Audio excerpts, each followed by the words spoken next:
السلام علیکم دوستو۔ آج ہم ایک عظیم اور روحانی ہستی کے بارے میں بات کرنے والے ہیں، حضرت جبرائیل علیہ السلام۔ حضرت جبرائیل علیہ السلام وہ فرشتہ ہے جو اللہ کے سب سے عظیم اور مقرب فرشتوں میں شامل ہے۔ ان کا ذکر قرآن اور احادیث میں بار بار آیا ہے، لیکن ایک سوال جو بہت سے لوگ پوچھتے ہیں وہ یہ ہے، حضرت جبرائیل علیہ السلام کی عمر کتنی ہے اور ان کی رفتار کیا ہے؟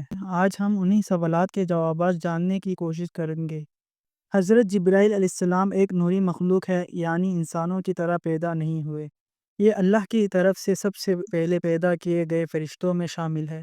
ان کے اصل عمر کا علم صرف اللہ کو ہے، لیکن کچھ روایت کے مطابق یہ دنیا کی پیدائش سے بھی پہلے موجود تھے۔ ایک بار حضرت محمد صلی اللہ علیہ وسلم حضرت جبرائیل علیہ السلام سے ان کی عمر کے بارے میں پوچھا۔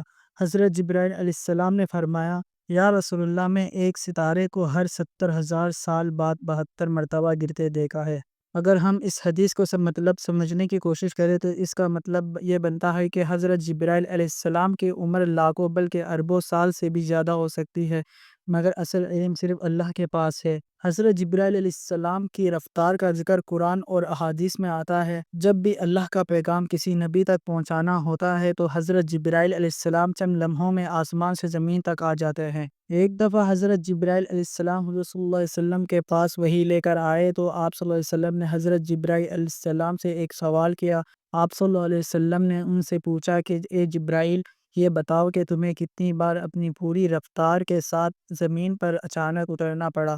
جبرائیل علیہ السلام نے جواب دیا، یا رسول اللہ، مجھے 4 مرتبہ اپنی پوری رفتاری کے ساتھ اچانک زمین پر اترنا پڑا۔ حضور صلی اللہ علیہ وسلم نے پوچھا کہ وہ 4 موقع کون کون سے ہیں؟ جبرائیل علیہ السلام نے جواب دیا، پہلا موقع وہ تھا جب حضرت ابراہیم علیہ السلام کو آگ میں ڈالا جا رہا تھا۔ میں اس وقت عرش کے پاس تھا کہ اچانک مجھے حکم ہوا کہ اے جبرائیل علیہ السلام، میرے خلیل کو آگ میں ڈالا جا رہا ہے۔ میرے خلیل کے جسم کو آگ چھونے سے پہلے تم ان کے پاس پہنچو۔ چنانچہ میں اپنی پوری رفتار کے ساتھ آسمان سے ان تک پہنچ گیا۔ دوسرا موقع وہ ہے جب حضرت ابراہیم علیہ السلام کے حکم سے اسماعیل علیہ السلام کی گردن پر چھری رکھ دی تھی، تو اچانک مجھے حکم ہوا کہ اے جبرائیل، چھری کے گردن پر پھیرنے سے پہلے زمین پر پہنچ جاؤ اور اسماعیل علیہ السلام کو بچاؤ۔ چنانچہ میں اپنی پوری رفتار سے زمین پر پہنچا اور چھری کو ناکارہ بنا دیا۔ تیسرا موقع وہ ہے جب حضرت یوسف علیہ السلام کے بھائیوں نے حضرت یوسف علیہ السلام کو کنویں میں پھینک دیا تھا۔ اچانک مجھے حکم ہوا، اے جبرائیل علیہ السلام، یوسف کی کنویں کے تہہ تک پہنچنے سے پہلے وہاں پہنچ جاؤ اور حضرت یوسف علیہ السلام کو آرام سے اتار کر ایک پتھر پر بٹھا دو۔ چنانچہ میں حضرت یوسف علیہ السلام کے پاس تہہ تک پہنچنے سے پہلے وہاں پہنچ گیا اور آپ کو ایک پتھر پر بٹھا دیا۔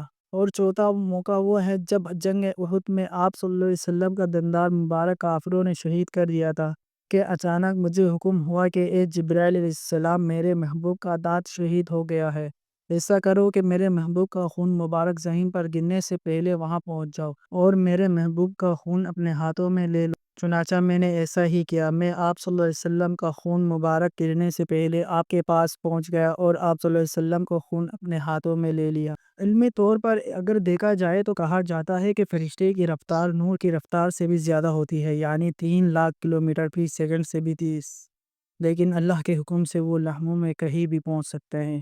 دوستو، حضرت جبرائیل علیہ السلام ایک عظیم فرشتہ ہے جن کا ذکر ہر اہم واقعے میں آتا ہے۔ ان کی عمر صرف اللہ کو معلوم ہے، مگر یہ قیامت تک موجود رہیں گے۔ ان کی رفتار روشنی سے بھی زیادہ ہے، جو صرف اللہ کے حکم سے کام کرتی ہے۔